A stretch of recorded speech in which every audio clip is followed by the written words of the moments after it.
Assalamualaikum warahmatullahi wabarakatuh.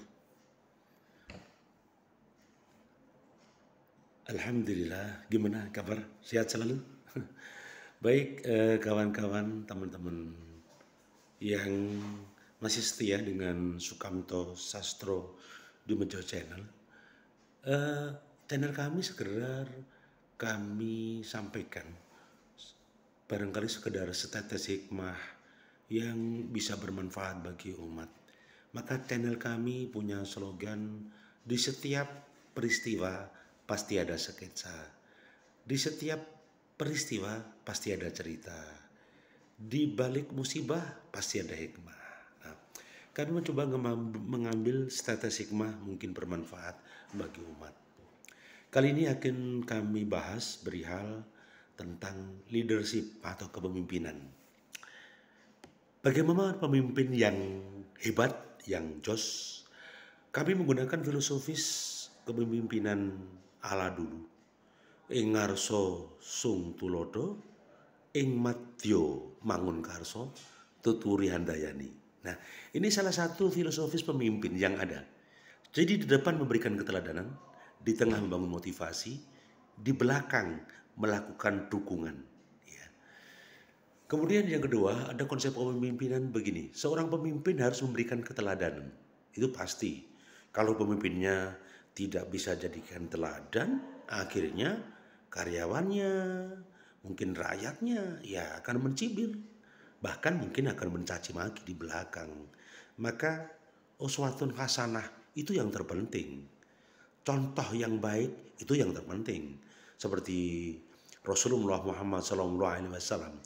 Setiap kepemimpinannya, setiap kepemimpinannya pasti dengan keteladanan, dengan contoh. Itu yang kedua. Kemudian yang ketiga, seorang pemimpin itu harus menguasai jati diri karyawan atau SDM. Jadi seorang pemimpin harus paham bagaimana karakter psikologisnya anak buahnya, kondisi ekonomis anak buahnya, psikis saat ini anak buahnya kayak apa. Dia harus paham, harus tahu. Kalau pemimpin tidak tahu kondisi anak buahnya, wah kacau. Pasti jadi masalah baru, ya. Maka pemimpin itu harus betul-betul harus tahu tentang situasi kondisinya anak buahnya. Kemudian yang keempat, seorang pemimpin harus memahami sebuah produk knowledge-nya, pengetahuan produknya. Setelah dia kuasai tentang isi pabriknya, isi kantornya, produknya, dia bisa buat planning, bisa buat perencanaan, ya. Sehingga perencanaannya sangat pas. Kemudian yang berikutnya, seorang pemimpin itu harus menguasai lingkungan, komunitasnya. Dia akan berperang di sana, dia akan bersaing di sana.